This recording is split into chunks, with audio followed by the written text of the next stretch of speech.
Hello! Today on Wonder Mom's workshop, we are going to be looking at the basics of water bath canning by request of some of my friends. So, canning is a really great way to preserve food and to reduce your grocery budget. I love to can, especially since I have 6 kids and we go through a lot of food. And so to be able to can and preserve our own food really saves our grocery bill in big ways. So today this week I'm working on canning peaches and applesauce. And most fruits you can can in a water bath canner. There's some vegetables you'd want to do a pressure canner, but water bath can take care of most of your needs. So the first thing you're going to need when it comes to water bath canning is a water bath canner. It's a big pot that looks like this. This is pretty standard of what it looks like. There's different sizes, and the sizes are based on how many quarts or pints they can process at a time. So this one can do 7 quarts at a time, and that's usually what I do. Now inside, it's just a humongous pot, but there's a rack here that the bottles sit in. Okay, so there's 6 that go around and 1 that come here in the center. It's got these grooves on the handles that can sit right here on the lid so that you can put your bottles here on top, and when they're ready to boil and process and seal, you can just slip it right down in there, cover it, and process. And the processing time is different for what food you're processing at the time. Now there's some other tools that you'll want to have along with your canner. All right, and that is, when your product is done processing, it's going to be hot. So there's these little grippers. This is just a little gripper that you can grip around your bottles when they're done and lift them out. And they've got like a rubber or silicone coating here so that it won't slip out. So those are a must. There's another tool. This is a little magnetic wand. So the magnetic wand is for your lids. Now you'll need jars and lids and rings, and I'll go over that in a bit, but your lids will need to be sanitized, and you can do that by boiling it in hot water. But again, hot when you're trying to get them out and use them, so you can use the bubble wand, not the bubble wand.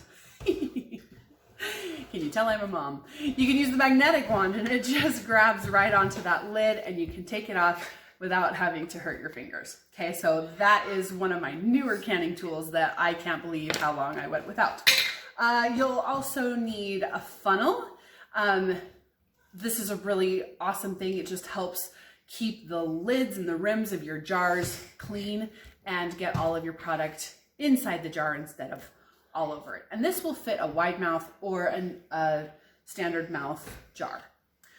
So that takes us to jars, right? Ooh, one more tool. Okay, here's a little skimmer. So if you do jams or any produce that produces a foam on the top after you cook it, this can help skim the foam off the top and leave the product below there. So that's a good tool to have as well.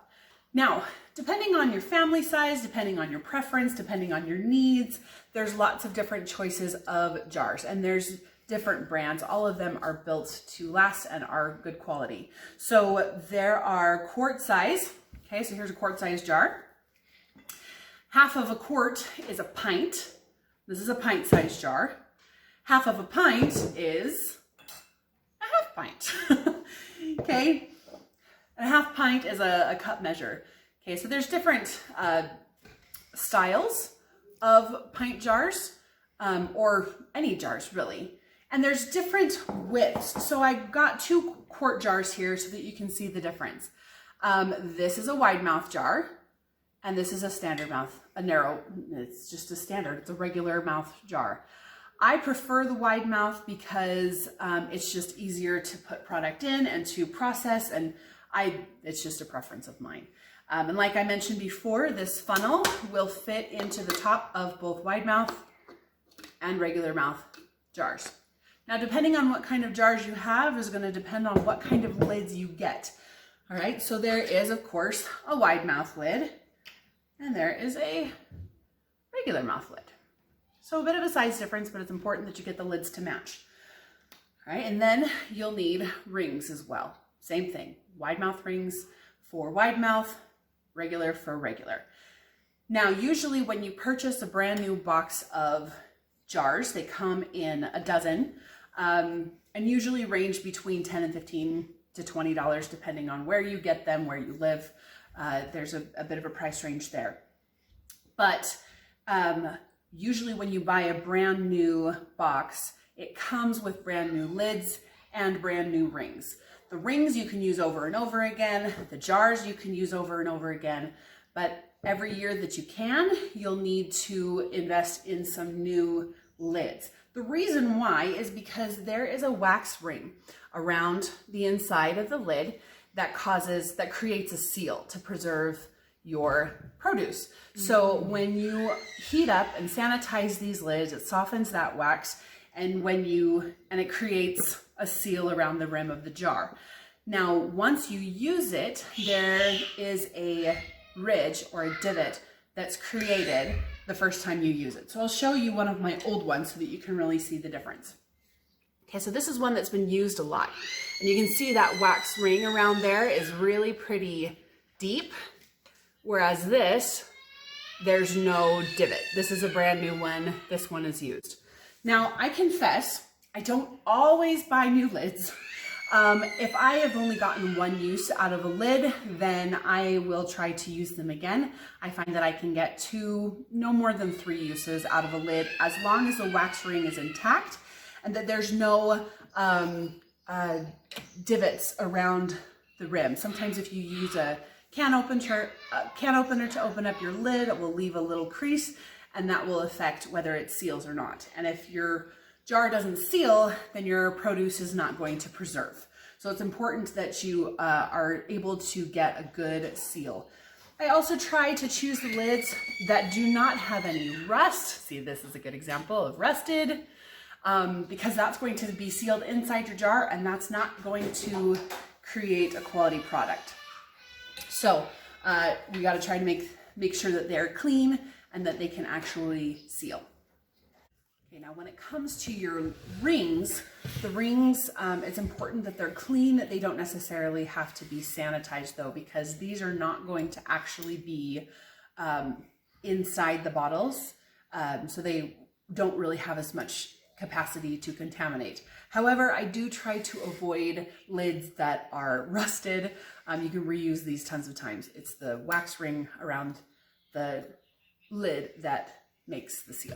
So here's a ring that is good and clean, and I can just put that right on top of, so lid and ring, and then tighten it down. Okay, now an example of a bad ring that I would not want to use would be like this. See how it's all rusted out? Just better safe than sorry. This one should really just go in the trash, but at least I had it here to give you an example. Anyway, try to keep your rings good and clean, and it'll just help hold that lid into place while they process.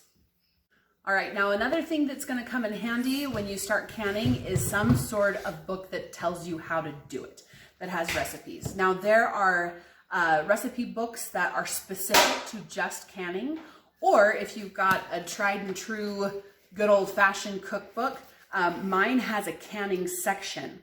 So I open up to my canning section, and it gives me some recipes on how to make certain jams, marmalade, whatever. But then it also gives me this chart, and forgive me, my cookbook is falling apart, but it gives me this chart that tells me the different kinds of things that I can and how I'm going to do that, how long they need to process, either if I'm using a Waterbath canner or if I'm using a pressure canner. It also gives me recommendations on how to freeze it. It tells me how much headspace I need in my jar. And usually it's about a 1/2 inch headspace. And that's just leaving enough room in your jar that when you boil the bottles, when the produce expands, it's not going to make the bottles explode. I've had that happen a couple times, and it's messy, but it's no big deal. So anyway, so yeah, it'll tell you what time, how many minutes to process different fruits or different sizes of jars. This also tells me, so when you can whole fruits like peaches or pears or apricots, it tells you how to make the syrup to pour into your fruit to create that liquid, and that helps to preserve it and also eliminate extra air pockets. So a good book is going to get you really far and give you lots of great tips that you can remember. So today I'll take you through canning some peaches and we'll show you what that looks like.